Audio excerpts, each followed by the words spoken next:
गोपियों ने जब गोपी गीत गाया, आप लोग नित्य पाठ किया करो गोपी गीत का। गोपी गीत का नित्य पाठ करने से हमारे सेवा के ठाकुर जी हमारे द्वारा हो गई जो त्रुटियां हैं सेवा में, उनको क्षमा करते हैं। और अगर बहुत प्रेम भाव से यदि कोई गोपी गीत सुनाता है ठाकुर जी को, तो निश्चित है कभी ना कभी ठाकुर जी उसको अनुभव कराएंगे अपना। इतना प्रिय है, भागवत जी का प्राण है गोपी गीत। एक बात तो स्पष्ट होती है बंधुओं कि ठाकुर जी का सबसे प्रिय व्यंजन भोग का है प्रेम, हृदय प्रेम।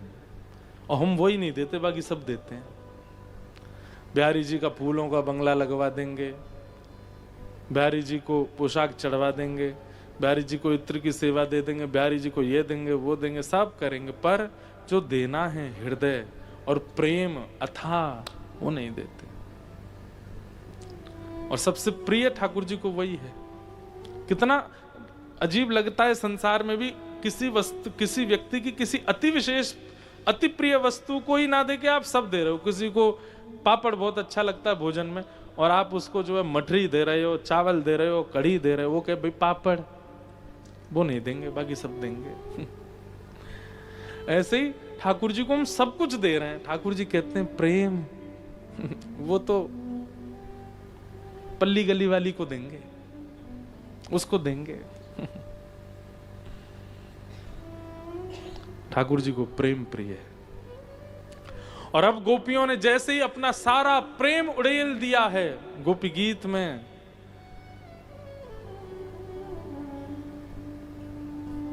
जब प्रेम ठाकुर जी को पूर्ण रूपेण समर्पित किया जाता है तो पता है कैसी स्थिति हो जाती। कोई कह दे कृष्ण और नेत्र सजल आपके, कोई कह दे माधव और नेत्र सजल आपके, कोई कह दे राधा रमण, रोंगटे खड़े हो जाएं आपके। ये एक प्रेमी का लक्षण है। और गोपियां गाते गाते गाते जैसे ही रुरुदुस्व स्वरम राजन कृष्ण दर्शन लालसा, जैसे ही रुदन करना प्रारंभ किया, गोपियां कृष्ण लालसा से व्याकुल हो गईं। इति गोप्य प्रगायन्त्य परलपस्तंश चित्रधा, रुरुदु स्वस्वरम राजन कृष्ण दर्शन लालसा। कृष्ण दर्शन की लालसा से जैसी गोपियों ने रोना प्रारंभ किया कि ताशामाविर्भूत सौरी स्मयमाय मुखाम्बुज पीतांबरधर श्रगवे साक्षान मन्मथ मन्मथ। ठाकुर जी प्रकट हो गए। बोलो रास बिहारी लाल की जय। ठाकुर जी प्रकट हो गए। एक प्रकार से प्रेमाश्रु, इसको भगवत प्राकट्य ही मानना चाहिए। श्री कृष्ण गोविंद हरे मुरारे, हे नाथ नारायण वासुदेव। श्री कृष्ण गोविंद हरे मुरारे, हे नाथ नारायण वासुदेव। हे नाथ नारायण वासुदेव, हे नाथ नारायण वासुदेव, हे नाथ नारायण वासुदेव, हे नाथ नारायण वासुदेव। श्री कृष्ण गोविंद हरे मुरारे, हे नाथ नारायण वासुदेव। श्री कृष्ण गोविंद हरे मुरारे, हे नाथ नारायण वासुदेव। बोलो रास रासेश्वर भगवान की जय। भगवान प्रकट हो गए, गोपियों के साथ रास विहार किया। अद्भुत रास हुआ। महादेव, देवादिदेव महादेव कैलाश पर बैठे बैठे ठाकुर जी महादेव व्याकुल हो गए, बोले महाराज हो रहा है, मैं जाऊंगा। जैसे ही वृंदावन आए गोपियों ने मार्ग रोक दिया, बोले कहां जा रहे हैं आप? महादेव बोले रास चल रहा, महारास हो रहा है, हम भी जाएंगे। गोपियां बोली दिख नहीं रहा, भीतर केवल एक पुरुष हैं, श्री कृष्ण, उनके अलावा कोई पुरुष नहीं, बाकी सब गोपियां हैं। महादेव बोले हमको अंदर जाने दीजिए।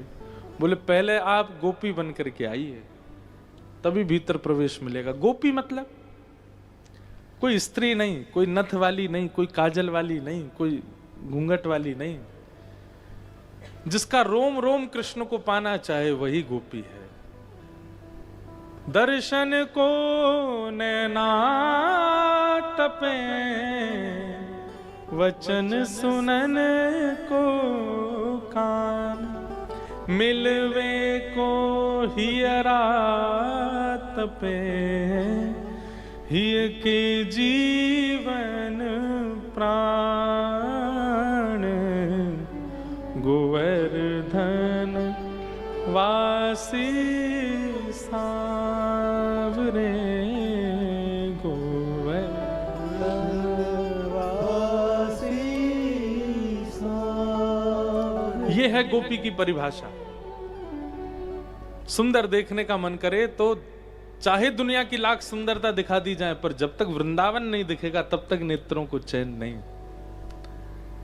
सुनने का मन करे तो चाहे कितने भी बड़े गवैया सुना दिए जाएं, पर जब तक कृष्ण लीला ना सुने तब तक कानों को चैन नहीं। कितना भी रस प्रदान कर दिया जाए जिह्वा को, लेकिन जब तक हमारे श्री राधारमण जी की कुलिया ना मिले तब तक जिह्वा को चैन नहीं। जिसकी सर्वांगीण इंद्रियां केवल एक ही वस्तु की चाह करती हैं, कृष्ण।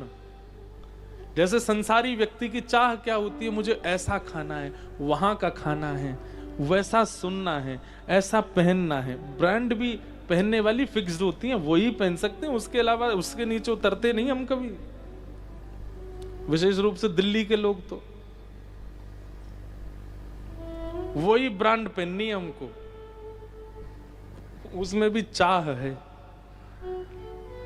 अगर वो नहीं तो कुछ नहीं। बताओ, यहां तक भी लोग हो जाते हैं। जैसा आप संसार के भोगों के प्रति अपनी इंद्रियों को अग्रसित करते हैं, ऐसे ठाकुर जी के प्रति हो जाए, भूखे रह जाएंगे, लेकिन बिन भोग बिन प्रसाद भोग नहीं पाएंगे। ठाकुर जी को नहीं पधराया तो नहीं पा सकते हम। ऐसी स्थिति जिसकी हो जाए वो है गोपी। महादेव से कहा गोपी बन जाइए। अब महादेव बोले भीतर झांक के तो देखो, हूं तो मैं गोपी ही।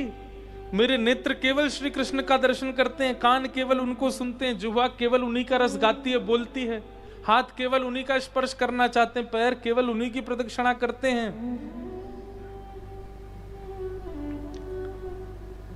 तब ललिता विशाखा आई, बोले देखो आपके अंतरंग गोपी रूप को सब नहीं देख पाएंगे, इसलिए सबको दिखाने के लिए तो बाह्य रूप धारण करना, ताकि बाह्य आपके रूप को देख करके भविष्य में वृंदावन आने वाले वैष्णवों को यह बात पता चले कि देवों के देव महादेव भी गोपी बन के जहां बैठे हैं वहां हम मानव बन के आए हैं। आपके स्वरूप से उनको यह संकेत पहुंचे कि यहां गोपी बनना अनिवार्य है, नहीं तो ब्रज का भाव समझ नहीं आएगा। इसलिए आप गोपी बनो। महादेव बोले रुकिए अभी आते हैं। तुरंत महादेव ने अपना कमंडल आगे किया, भिक्षाम देही माते। इतने में अन्नपूर्णा मैया प्रकट हो गई, अन्न भरने लगी कमंडल में। महादेव ने कमंडल पीछे किया, अन्न नहीं चाहिए तो आपका श्रृंगार दो हमको। यमुना के तट पर महादेव को बिठाया, आंखों में काजल लगायो, नथनी पहनाई, कानन में बिच्छू लटक रहे थे उनसे कि चलो निकलो यहां से, जाओ। कानन में कुंडल पहनाए, गले में सर्प बंधे हुए थे, सबसे कहा जाओ अपनी अपनी नानी के यहाँ घूम के आओ।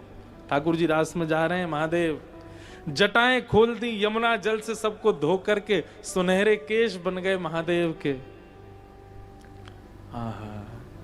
हर गोपी के शीश पर एक चंद्रिका विराज रही है, पर महादेव के तो अर्ध चंद्रमा ही चंद्रिका के रूप में बैठे हैं। ऐसा सुंदर श्रृंगार, मूछन में इत्र लगायो, हाथन में कड़ूला पहने, लंबे लंबे कोंधनी पहनी, घाघरा चोली जो भी पहनते हैं वो पहनी, सिर पर चुनरी डाली। महादेव गोपी बन करके जैसे ही पहुंचे, गोपियां बोली पहले रूप दिखाओ। महादेव बोले जिनके लिए श्रृंगार भय उन्हीं को दिखाएंगे। बोले नहीं, पहले हमको दिखाना पड़ेगा, नहीं तो हम अंदर नहीं जाने देंगी।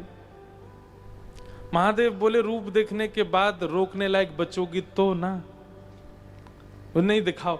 जैसे ही महादेव ने अपना घूंघट ऊपर किया, विशाल मूंछ दाढ़ी वाली गोपी, आहा, देख करके गोपियां तो भयभीत हो गई, गिर गई, बेहोश हो गई। महादेव बोले हमने कही थी रोकने लायक ही नहीं बच्चोगी। इतने में ही ठाकुर जी को दिखा, साक्षात महादेव आए हैं। दौड़ करके गए, भीतर पधारे और रास किया। बोल गोपेश्वर महादेव की। हमने वृंदावन के पंच पंचायतन बताए हैं। जब जब वृंदावन जाइए, सबसे पहले रज को प्रणाम कीजिए, दूसरा वृक्षों को प्रणाम कीजिए, तीसरा यमुना जी को प्रणाम कीजिए, चौथा ब्रजवासियों को प्रणाम कीजिए और पांचवा गोपेश्वर महादेव को प्रदान कीजिए। और उनको प्रणाम करने के बाद फिर अपने ठाकुरन के पास जाओ। राधा रमण, राधा वल्लभ, दामोदर आदि आदि जहां जाना है जाओ। ये पंच प्रणाम पहले कीजिए। गोपेश्वर महादेव को बिना प्रणाम किए यदि आप ठाकुर दर्शन को जाते हैं, और जो लोग लाइव देख रहे हैं, नित्य वृंदावन वास जिन्होंने लिया, उनसे भी हम कहेंगे अपने नित्य दर्शन में बिहारी जी, राधा वल्लभ जी तो आपने बैठा दिए, पर गोपेश्वर को भी बैठाओ। गोपेश्वर नित्य जाओ, वे ही हमें प्रेम प्रदान करेंगे, हमारी इंद्रियों को प्रेम देंगे ठाकुर जी को देखने को। ऐसे गोपेश्वर महादेव आए और रास बिहार हुआ। ठाकुर जी के रास बिहार को हम प्रणाम करते हैं।